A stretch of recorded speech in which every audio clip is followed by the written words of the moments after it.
It's been about 10 months now since Apple introduced the Apple Watch Ultra, their biggest, most durable, longest battery life, most capable version of the Apple Watch. And ever since I got my hands on mine, I've been using it every single day. And in those 10 months of me using it, I've made a wish list of 5 things that I kind of hope that Apple will add in the next generation of the Apple Watch, even if I'm probably not going to buy it. So today, we're going to talk about my wish list for the Apple Watch Ultra Series 2.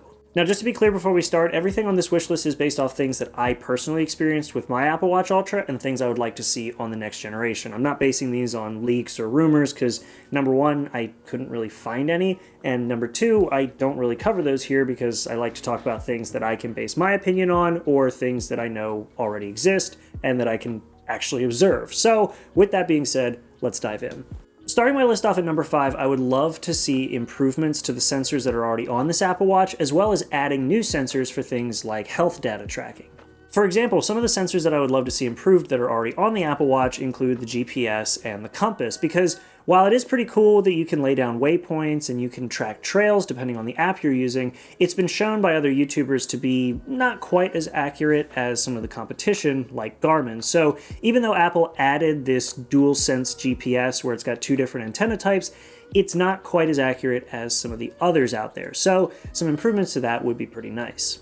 And when it comes to adding sensors to the Apple Watch, things like blood glucose monitoring, potentially blood pressure tracking, those would be interesting pieces of information to keep in the Health app. So while it's not there right now, it would be nice to see. Though when it comes to blood pressure, I feel like that may be something that would have to be added either with a band accessory or something like that.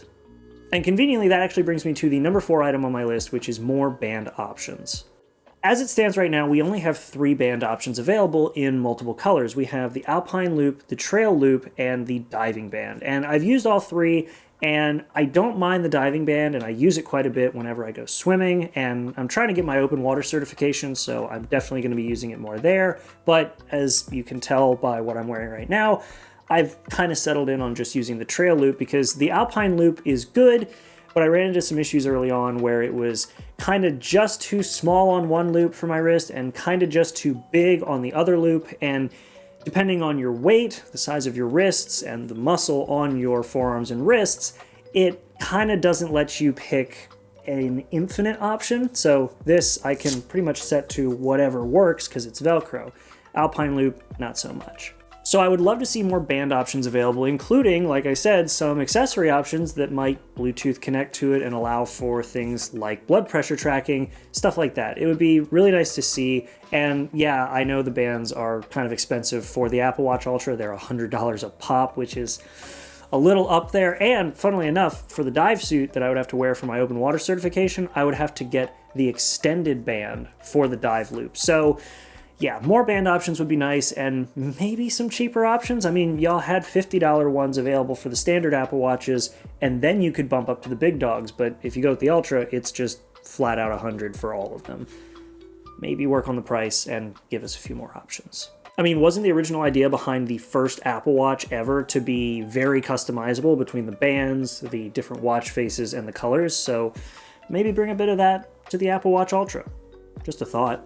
Something else the first Apple Watch had, and also every other Apple Watch except the Ultra, is multiple sizes, which is the 3rd item on my list. Now, for me personally, I don't really mind the Apple Watch Ultra's size. I think that for me it fits pretty well. For a lot of people with bigger wrists, it's a fine watch, but I've also always been a bigger watch person. I used to wear a 45mm titanium dive watch, then I switched to the Apple Watch, which felt small by comparison. So this, for me, isn't too bad. However, I've had a lot of people express to me how they love my Apple Watch Ultra, they love the features, the looks, the battery life, the durability, they love all that, but it's just too big. And so maybe by Apple introducing a 43mm option or a 42mm option, something like that for the Apple Watch Ultra, you might sell a few more items just because, well, it's not a massive Apple Watch like this is. Hopefully we get something like that, but it'd be kind of nice to see. And actually, kind of piggybacking off of my number 3 when it comes to the different sizes would be the actual design. I would personally love to see a slimmer design for this Apple Watch. While the size is fine and I have no problem with it, the harder edges, especially this flat little lip that goes around the display. I know why they put it there, because they want to have this titanium edge to protect the sapphire crystal display, but it kind of gets in the way, and because I almost never take this thing off, even when I'm doing things like working on my car or doing work inside of computers or setting up desks, running cables, things that require me to reach my hands into tighter spaces, because I don't really ever take this Apple Watch off, I find that this little lip that hides the antenna and protects the display really can get in the way sometimes. I mean, like the number of times that this little lip has gotten caught on something in the engine bay of my car while I'm reaching down to tighten the bolt on a charge pipe or reach around to try and remove something back near a turbo, those kind of things just really make me glad that it's as durable as it is, but also make me realize that this lip for protection also tends to really get in the way when you're trying to reach into tighter spaces that don't really accommodate a hand plus a bulky watch. So a slimmer design would be nice. Nothing crazy, but just, you know, something slimmer, sits closer to the wrist, maybe, you know, slides into harder to reach places a little easier. Because I can't imagine somebody climbing a rock face with this won't run into a situation where they got to wedge their hand somewhere and this edge might get into the way. Maybe, I don't know. Just my thoughts. And the last thing on my list at number 1 is already something that's really, really good on this watch, but I would love to see improved even more, either by software features or by physical hardware, which is an improvement to the battery life. Now, I mean, don't get me wrong, the battery life on this thing is already incredible. I'll get the roughly 36 hours that Apple claims from regular use pretty regularly on this Apple Watch, and when I put it into the low power mode, I do get really, really good battery life out of this thing. Even when I take it for workouts, go on runs where it's using the GPS, don't take my phone with me and just stream off my headphones straight from the watch, the battery life is amazing. I was even getting still about 2 days worth of battery life when beta testing, and for anybody who's beta tested, you know that battery comes fourth or even further back down the list when you're beta testing. So the fact that the battery life on this is already really good really speaks to the focus that Apple had on this, but it still kind of pales in comparison to some of the other watches out there.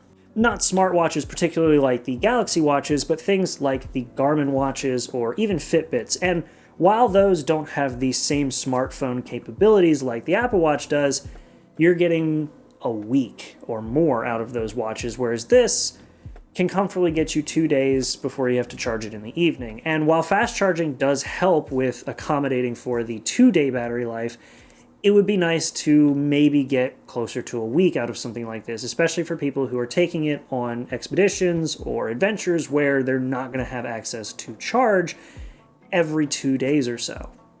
I would love to see those kind of improvements come to this Apple Watch. Now, like I said at the start of the video, these are all things based off of my personal experience with my Apple Watch Ultra. And to be clear, I really don't think that even if these are added, I would upgrade to the next generation Apple Watch, because this thing really does do everything that I need it to. I'll take it to the gym, I wear it when I work on my car, I've worn it for runs, and generally as a day-to-day watch, it's fantastic. But when it comes to the more extreme stuff that I want to do, not only does it keep up, but just kind of having it and having those capabilities with this watch have made me want to go do those things more.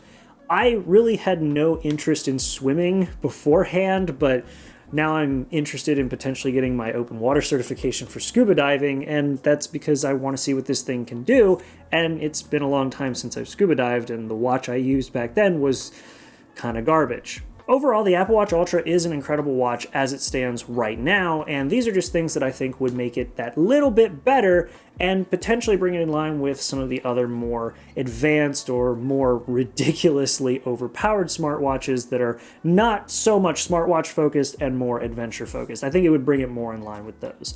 So maybe we'll get that, but again, Apple doesn't update these every year. It's closer to every 2 years. So I guess we'll have to wait till then to see.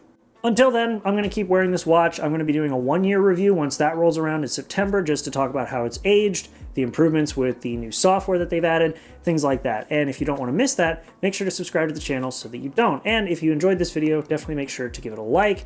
And, well, that's been it. Thank you all so much for watching this video. I do hope you enjoyed it. Leave some comments down below letting me know what you all think, and I'll see you all in the next video. Make sure to be there, and have a good one.